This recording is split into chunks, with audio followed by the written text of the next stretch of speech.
Terminamos o bloco anterior falando na expressão da constante de equilíbrio, que pode ser trabalhada em termos de concentração ou em termos de pressão. Mas o que mais interessa para a gente é pensar na constante em termos de concentração Kc.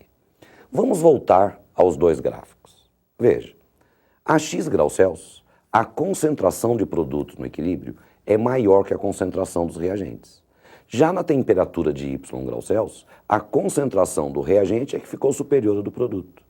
Vamos ver como é que nós analisamos o valor obtido da constante de equilíbrio para essas duas situações.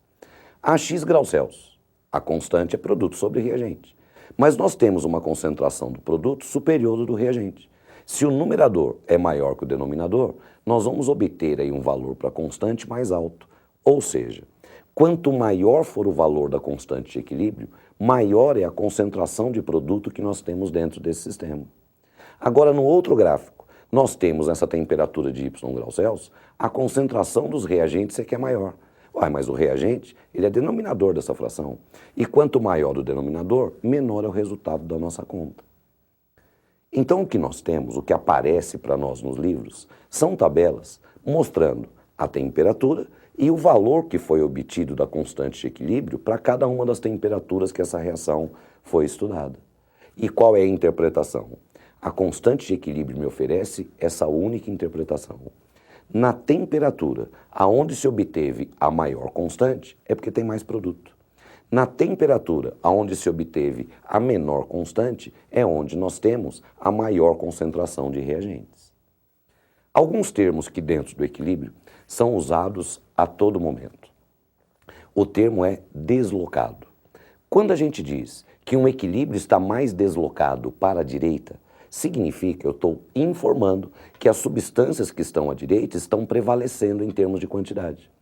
Quando a gente diz que o equilíbrio está mais deslocado para a esquerda, isso significa que as substâncias que estão à esquerda da seta, quer dizer, os reagentes, é que prevalecem em termos de quantidade. Então, quando nós temos na temperatura, aonde se obteve a maior constante, é onde eu tenho a maior concentração de produto. E os produtos estão à direita da seta. Então, nesse caso, a gente diz, quanto maior for a constante de equilíbrio, mais deslocado para a direita vai estar esse equilíbrio. Agora, quando nós temos a menor constante, significa que nós temos a maior concentração de reagentes. Isso determina, os reagentes são representados aí à esquerda da seta. Então, quanto menor for o valor da constante, mais deslocado para a esquerda está esse equilíbrio. Nós temos agora que fazer dois exercícios, um para mostrar o cálculo da constante e um segundo exercício para a gente mostrar novamente essa interpretação que é fundamental. Em determinadas condições de temperatura e pressão, existe meio mol por litro de N2O4 em equilíbrio com 2 mols por litro do NO2. Segundo a equação, N2O4 gasoso em equilíbrio com 2 do NO2 gasoso. Qual o valor da constante Kc desse equilíbrio nas condições da experiência?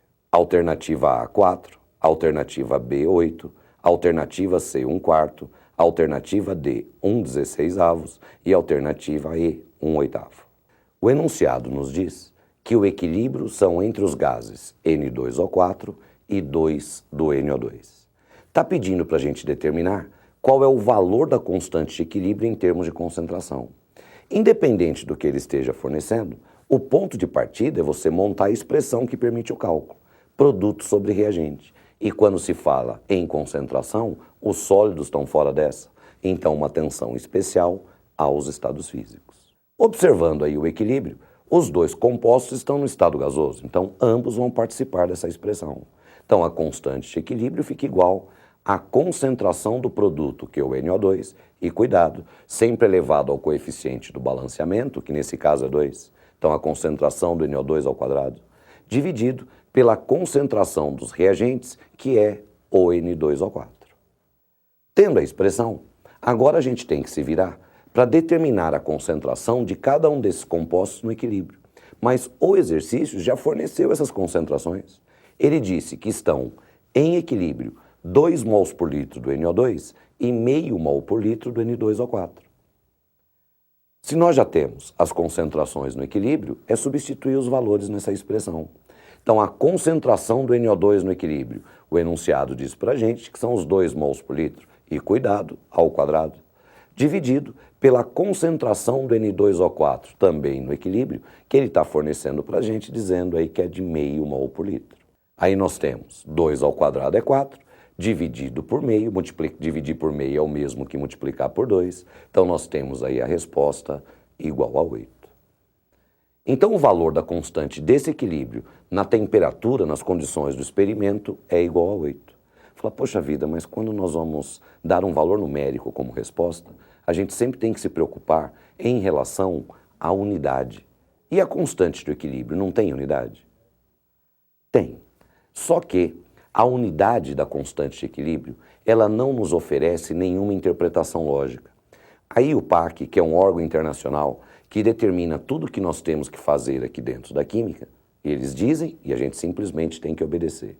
E eles determinaram que a constante de equilíbrio é adimensional. Quer dizer, não temos que levar em conta a unidade da constante simplesmente porque ela não nos oferece nenhuma interpretação lógica.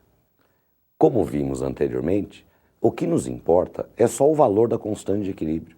O que eu preciso determinar é naquela temperatura se eu obtive uma constante de equilíbrio maior ou menor, independente da sua unidade. Agora vamos para o nosso segundo exercício de hoje. Considere as seguintes equações que representam situações de equilíbrio químico a 298 Kelvin. 1. N2 mais 3 do H2, em equilíbrio com 2 do NH3, Kp igual a 6,8 vezes 10 à quinta. 2. H2 mais I2, em equilíbrio com 2 do HI, Kp igual a 7,94 vezes 10 ao quadrado. E 3. N2O4 em equilíbrio com 2 do NO2, Kp igual a 0,98. A conclusão correta que se pode extrair dessas informações é que, alternativa A reação 1 é a mais rápida das 3. B, a reação 3 praticamente não ocorre no sentido direto a 298 kelvins. C, a reação 2 apresenta velocidade moderada. D, apenas a reação 3 atinge o equilíbrio a 298 kelvins. E a reação 1 atinge o equilíbrio com grande quantidade relativa de produtos. O enunciado traz 3 reações em equilíbrio e essa notação, quando aparece para nós aí as 2 setinhas, já está determinado aí o equilíbrio, acompanhado das respectivas constantes, que nesse caso ele forneceu as constantes em termos de pressão. Se observarmos direitinho, em todos esses equilíbrios, nós temos aí compostos no estado gasoso.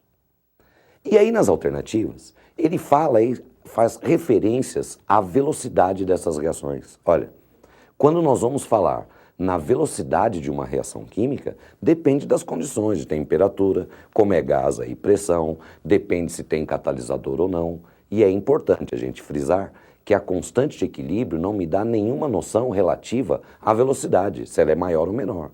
Se eu tenho um equilíbrio, eu sei que a velocidade das reações direta e inversa são iguais. Agora, se são velocidades altas ou baixas, ela não dá nenhuma referência. A única interpretação que a constante de equilíbrio me oferece é se tem mais produto ou se tem mais reagente. Se você observar aí a equação 1, o valor dessa constante de equilíbrio é de 6,8 vezes 10 à quinta. Quer dizer, trata-se aí de um valor muito alto. Então, isso me indica que nessa reação, nas condições do experimento, que ele diz que são 298 kelvins, nós temos uma alta constante de equilíbrio, que é o que marca a alternativa E.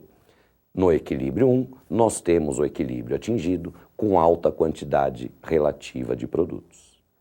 Na nossa próxima aula, nós vamos estudar o deslocamento de equilíbrio, que é muito raro ter aí um exame de vestibular que não tem uma questão que explore aí o deslocamento. Então você não pode perder.